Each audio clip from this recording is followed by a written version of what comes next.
We all want to make a sale, but we want the reorder much more than one single sale, don't we? That means we need to find appropriate business partners with whom we can have a long-term relationship. That sounds fine and dandy, but how does our ideal client seem? What do they look like? Have we defined that sufficiently well enough? What are the ramifications if we get this wrong? That is what we'll be looking at this week.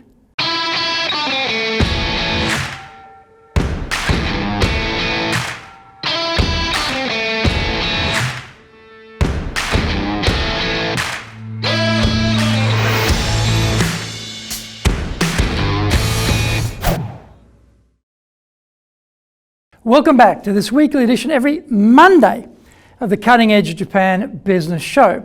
I'm your host, Dr. Greg Story, your corporate coaching and training guy, president of Dale Carnegie Training Japan, and best-selling author of Japan Sales Mastery. Also, my new book, Japan Business Mastery, is now available on Amazon. This week on Friday, I'll be releasing episode 1 of the Japan Business Mastery show. This is a shorter show aimed at those who like more distilled, concentrated, punchy content. Look for the Japan Business Mastery show's release on YouTube on Friday, and let me know what you think. The podcast version will also go live on Friday. We are bringing the show to you today from our High Performance Center here in Akasaka in Minato-ku, the business center of Tokyo. Why the cutting edge? In this show, we are looking at the critical areas for success in business in Japan. We want to help advance everyone's thinking so that we can be at the forefront, at the cutting edge of how to flourish here in this market. Before we get into this week's topic, here is what caught my attention lately. The city of Yokohama has begun pushing hard to be the site of one of the integrated resorts that will bring mainstream gambling to Japan.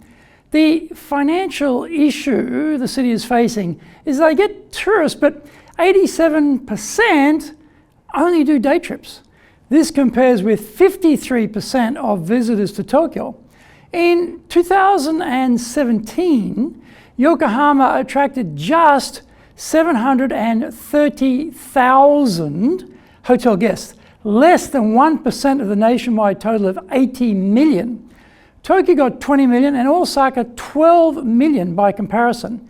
In other news, UD Trucks, the Japanese unit of Sweden's AB Volvo, did a demonstration recently in Hokkaido of an autonomous truck driving test without the involvement of a human driver. This was the first level 4 experiment using a large truck in Japan. A level 4 vehicle can perform all driving tasks without a driver, even in an emergency, in designated areas and routes. Japan will see a shortage of 240,000 truck drivers by 2027 due to the country's aging population.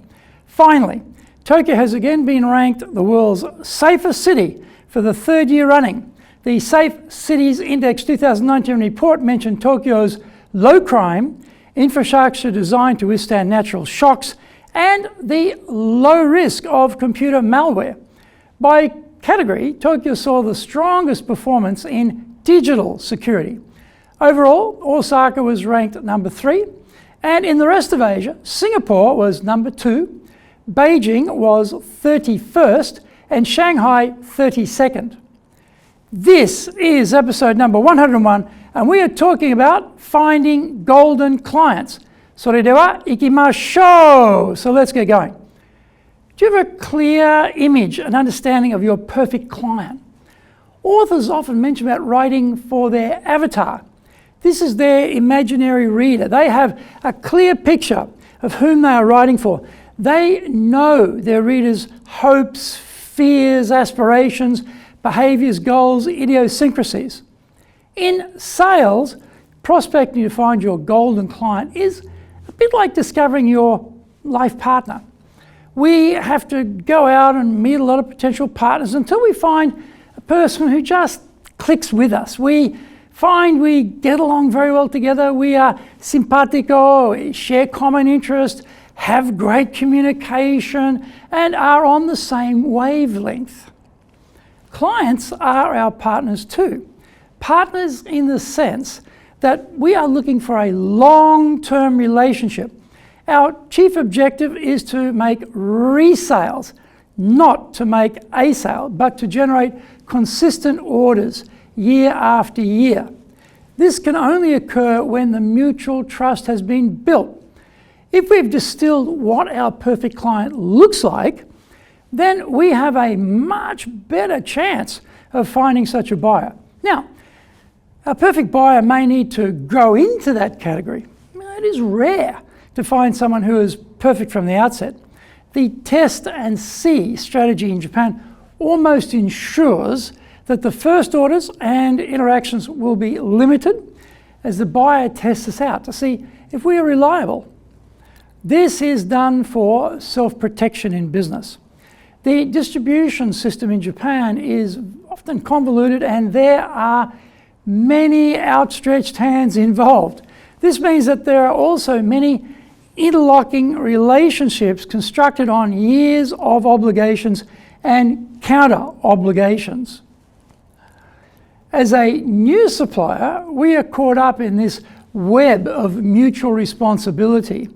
Failure in one part of the system jeopardizes the livelihood of everyone in the food chain, and so people take this relationship building very seriously. Once burnt, they are very shy to try again. So we have one shot to make a new client and we had better not blow it. Find out more when we come back from the break. If you want to sell more and do it more easily, do the Winning with Relationships selling course. If you can't build trust, no sale.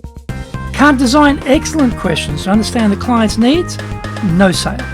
Can't present the solution convincingly, no sale. Can't handle objections properly, no sale. Can't close, no sale. Master the sales process by doing the Winning with Relationships selling course now in either Japanese or English. Are you doing business with Japan? Do you really know how things work? Japan Business Mastery provides the answers. Do you have the right networks and know how to create them? Do you know how to get on the same wavelength with Japanese buyers? Do you know what being trustworthy looks like from the Japanese perspective? Japan Business Mastery is based on more than 30 years' experience in Japan and will become your go-to guide. Want to succeed in Japan? Buy Japan Business Mastery now. Welcome back. So our perfect client may actually have to grow into scale suitable to become our perfect client over time. In the beginning, we may only see small orders, which, based on satisfactory performance by us, we will be able to grow in importance. This is the theory anyway. Now, this gradual scale increase idea raises a problem. Which are the nascent perfect clients and which are buyers just pushing us hard or get all they can get from us? At the start, this is sometimes hard to determine. As sellers, we tend towards being especially accommodating in the beginning because we want to grow the business with this new client. This makes perfect sense, but we should always have our batoner at the ready to wield whenever necessary. Our batoner is our best alternative to a negotiated agreement.